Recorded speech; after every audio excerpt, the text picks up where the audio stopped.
This is the Business Storytelling Show, a top global marketing podcast listened to in more than 100 countries, live streamed on social media, and broadcast on DBTV. Christoph Trapp chats with industry leaders to help your company tell better business stories. Here's today's episode.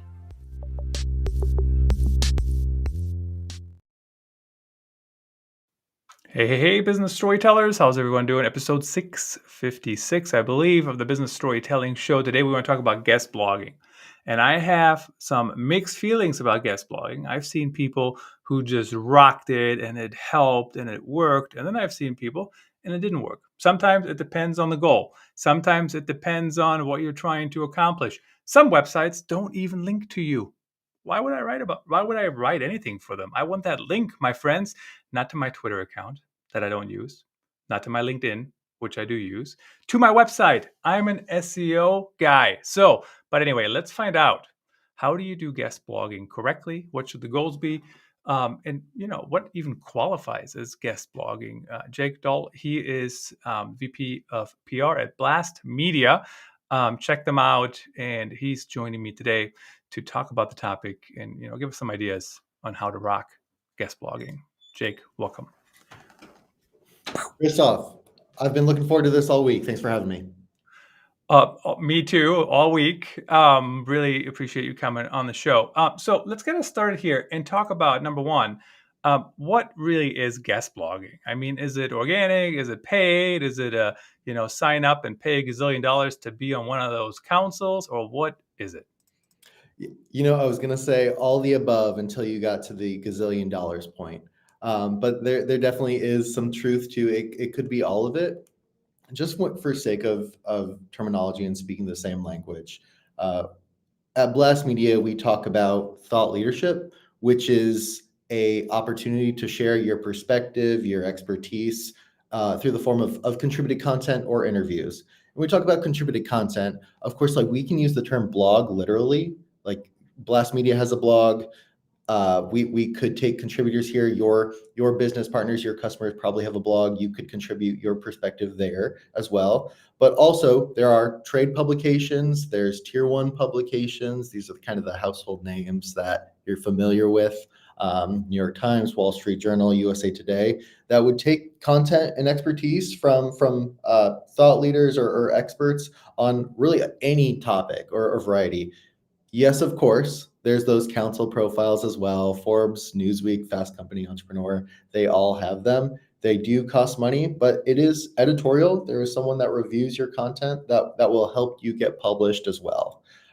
So yes, all the above, with the caveat that it may or may not be $1 gazillion. Yeah, probably not $1 gazillion, but I'm a fan of overstating things here just to get people going and riled up. And what's interesting to me too is, this is an editorial show today. It's not sponsored by BLASTMedia. I reached out to you after I was doing some research on the topic.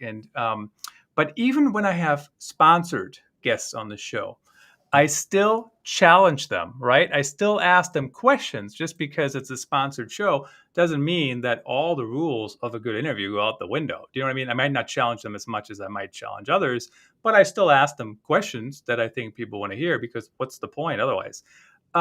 So I do agree with that when people do it correctly. But talk about high level. Why should companies even invest in this? Where does it fall in the pegging order of things you should be doing? Because, guess what? There's so many strategies we can work on. Who has the time, right?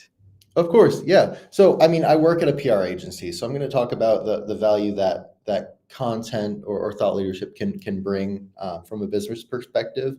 And how we think about it at Blast is there is high impact coverage or articles placed, and there's foundational coverage or articles placed. That foundational piece is likely when a company issues press releases or they secure a mention, maybe in a roundup of competitor news.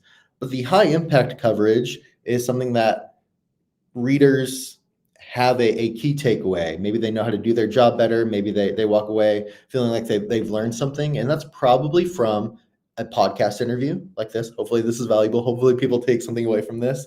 It could be a piece of contributed content It could be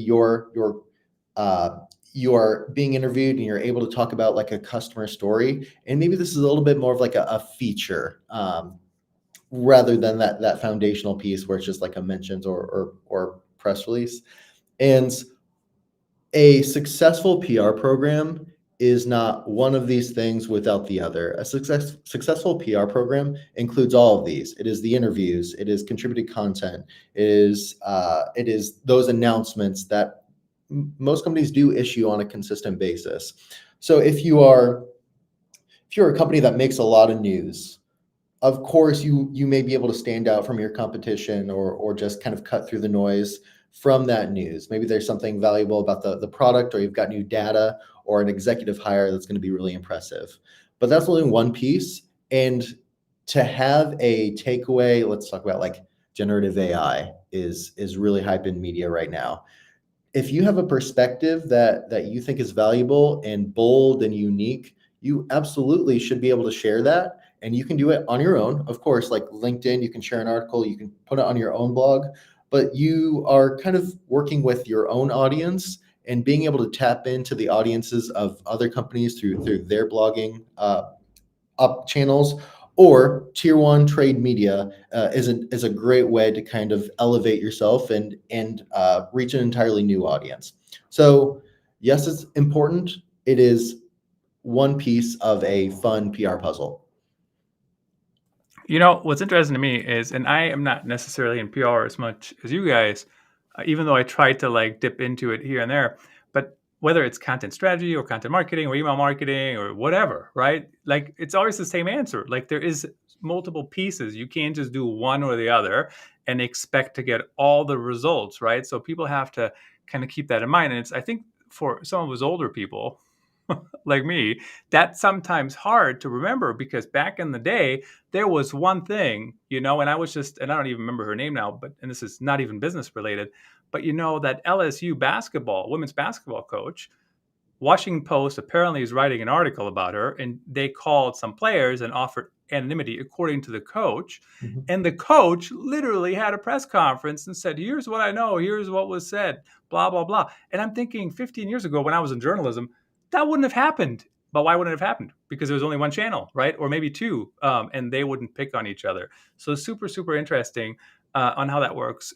Talk to me a little bit about your stretching the definition of guest blogging just a little bit. How do you determine like who to pitch to? How do you pitch to them? Like when you say tier one, I'm like, I don't even know that I'm going to waste any time pitching to the New York Times. I'm not sure it's worth my time, but maybe it is. I mean, you convince me. Yeah. if you've got a bold perspective, I think aiming for the stars is always a valuable approach. But of course, like maybe New York Times is not going to be the first piece that you land, and that's okay.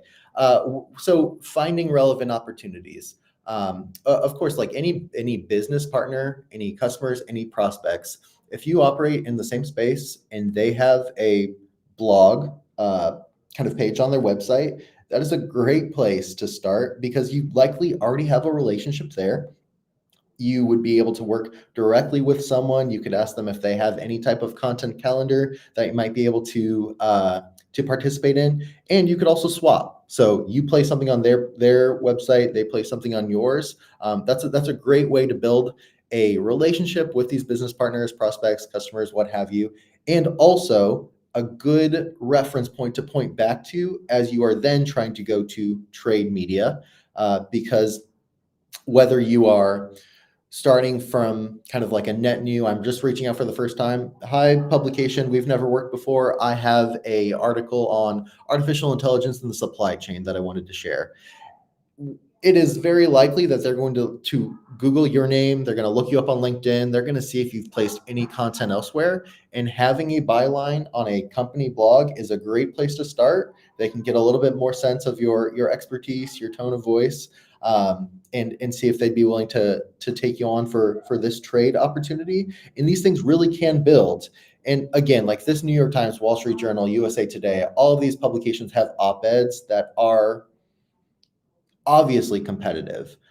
But if you do work your way up, and maybe that includes these paid counsel profiles like Forbes, Entrepreneur, Newsweek, the kind of a variety here, that is name recognition that you can use to your benefit. And of course, there's a paid component here, but there is also editorial review to help you write the best piece that you can and ensure that it's not just purely advertising, that it is thought leadership, it's providing value to your readers. And all of those are essentially stepping stones to get more consistent wins with the publication that makes the most sense for you, because either it's a cool publication that you always wanted to be in, or maybe a little bit more business focused, it's what your readers are also reading.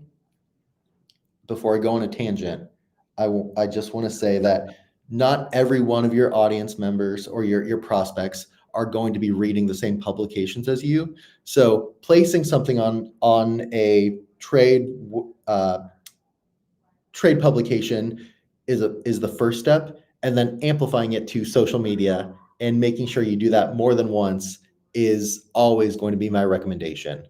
I read the news pretty frequently. I really don't look to see what the publication is. I look to see the headline. Is the headline compelling? Is it relevant to me?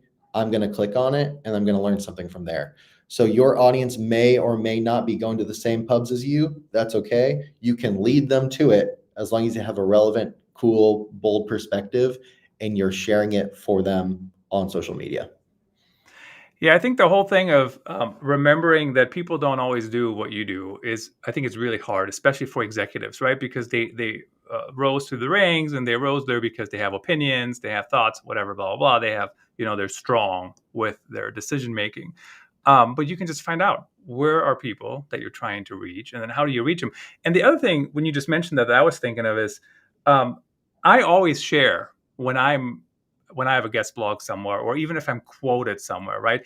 I don't even care if people read it, but I share it because I'm trying to use basically the halo effect, right? This publication or content marketing world, right? I've been a judge for the awards for the last few years, and I always make a big deal about it. Do you know what I mean? And because it's the halo effect, right? I'm just showing people, look, they're partnering with me, I'm partnering with them. Yes, I know content marketing. So I think there is that value as well. When Let's talk about the advertising piece a little bit. So you say you don't just want it to be advertising, and sometimes when I read articles, it's just total garbage. It's like, and I participate in these, but the LinkedIn collaborative articles, every article is exactly the same, pretty much, right? It's like, know your audience, know this, and I'm like, oh my god, you could have once in a while, have different headlines, and I see a lot of articles like that too. How do you make sure people actually put a unique spin, or halfway unique spin, and their own stories when they're guest blogging? Yeah. How do I make sure? At BLASTMedia, we do our best to have story mining sessions with executives or thought leaders. We come prepared with questions that are relevant to our clients' industry, supply chain, pharma, high tech, things like that. In those story mining sessions, we do not ask questions about their product. We ask questions about the challenges and the opportunities that their prospects, their customers are facing today. We talk about regulation or legislation that could be happening in the U.S. that is relevant to kind of the work that they're doing, to see if there's a bold and timely perspective to share. Now, from all of that, we work with our spokespeople to develop the best article that we can. Of course, there's going to be some push and pull of, well, this isn't something that we actually do at our company. And yes, we understand that aligning kind of the perspective and the business goal is important. But if it's going to be an ad, just how you talked about this, like it's worthless. And being able to publish something that has your product in it doesn't actually add any value for you. It doesn't actually add any value for your customers unless there is something else around it that they can actually take away and walk away from with a new approach or a new idea about how to do their job better or easier. And yeah, it's really easy to weave in marketing speak, corporate jargon or product information. but is that actually going to move the needle? Is someone going to be excited and pick up or send an email and say, yes, give me this demo right now? No, that's very unlikely. This isn't necessarily the question that you just asked me, but when you're talking about articles that all sound the same, that is, in my opinion, something that is one of the biggest challenges with like artificial intelligence and content generation today. I am not anti AI. I think Claude, Gemini, ChatGPT are cool. It has created such a quantity rather than quality problem in content. And I think media are really sick of it. I'm really sick of it. I don't want to read something that doesn't actually have like a soul or heart behind it. And I don't think I'm alone in that. I think it might be easy to trick people into something like that, but that's not going to last as long as some content farms or people that just purely use AI for content will likely want it to. And of course, Google is a smart company. They will figure out if content is AI generated eventually. I don't think that's really possible right now. And I think they'll be disqualified for that, or they'll be hindered in search for something like that. And how you stand out is to say something that actually matters to your audience. How's that for a tangent? That's a great tangent. I mean, so what's interesting about that too is, I don't think people will get dinged for using AI, but I also think most people use AI incorrectly. I'll give you an example. I actually tested this, and I sent out a thing to help a reporter out. Right? I think that's what it was. Yeah, help a reporter out. I just said, Sure. "What is your opinion on this topic?" I don't remember what the topic was. I haven't even written about it because I got so many responses. Like, it's crazy. And I don't know how many. I don't know what the percentage is, but there's so many. They're the same answer. They're Yeah. literally the same answer from ChatGPT. Why would I ever use that? Why? Like, why do people even waste their time and my time to send that to me? So I think that is the biggest waste of time to use any AI to create content from scratch. But I think AI is a great tool if you have source content to get started. So, for example, I'm going to actually throw this up here while I'm talking if I can find it. Mhm. After this episode, I will take this episode and I will put it on Opus. I will put it in Otter. So that's the first click up there. And I Yep. will transcribe it. And it will help me find the sound bites that I actually want. But the difference is you and I have already created the content, mostly you. I'm just asking questions and giving some opinions and throwing up some links. And then also I use Opus, right? So this episode will go right into Opus and it will automatically create sound bites of some of your best quotes. There's still some editing. There's still some I have to double check. Is this actually the context, whatever? But at the end of the day, it is way quicker than it was 5 years ago. So 100% agreed. If people don't use AI correctly, it can really, really, really, really hurt them. Um, how so you kind of stretch the definitions a little bit here, which I think is great. But when you talk to executives, do you say we should guest blog, or how do you frame it? What's different framing if you don't use guest blogging, if that makes sense? Yeah, just in speaking the same language, we talk about thought leadership. I think that's maybe the umbrella here. And oh, I've got a thumbs up. I agree with myself. Um, and we would say contributed content. That's kind of our go-to phrase for when we are placing a long form piece of content on any type of publication, whether it's an actual blog, whether it's to a supply chain publication or the Harvard Business Review, US Today's of the world. But contributed content is how we talk about taking that expertise, that vision, that bold perspective, and putting it elsewhere outside of an owned channel, like their own company blog, or maybe even like their own profile. They could have a Medium. They could use LinkedIn articles, for example, and all of those are great, and every one of those could be a box to be checked for any type of initiative, and some make sense more than others. But contributing content to a trade publication is really a pillar of what we do at Blast Media. That is where your most targeted audience is likely going to be, and you can amplify that even further on social media. Potentially my last question here. I mean, first of all, give me a 2 thumbs up. Let's see if we can get the Oh, fireworks going. I mean, I got the same thing, love and it. I love that feature on.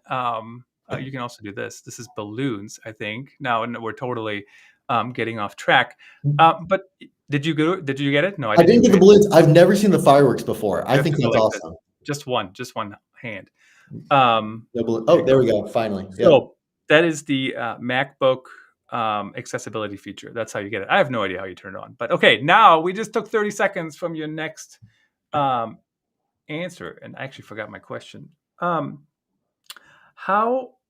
Yeah, I totally forgot my question here. You got me going on that. So I'm gonna give you 2 thumbs down. Now we're just playing.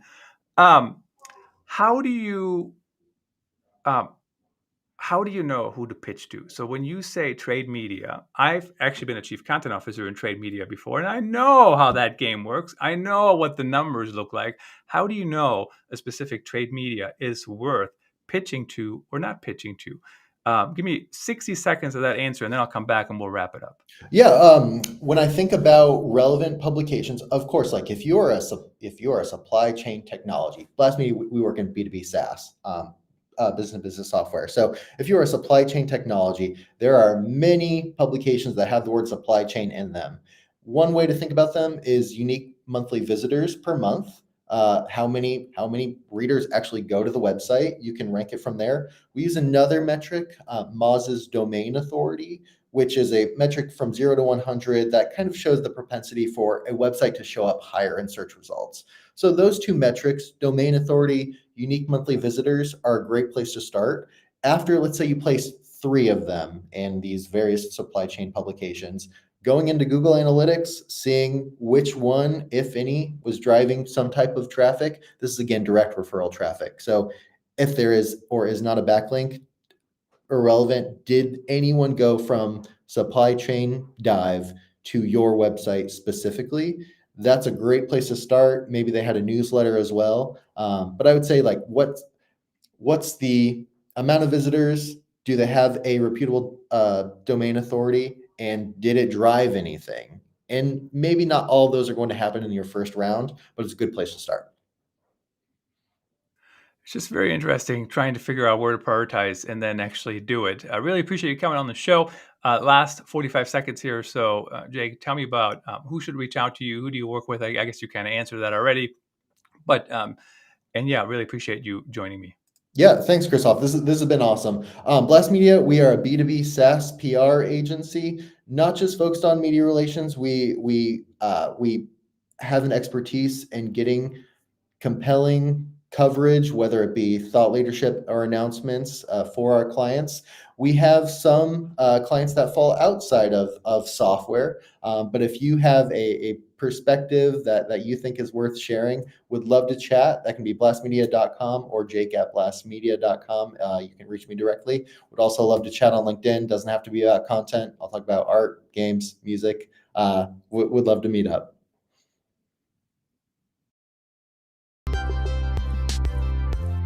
Thanks for tuning in. Please rate and review the Business Storytelling Show on your favorite podcast platform and subscribe so you don't miss the next episode.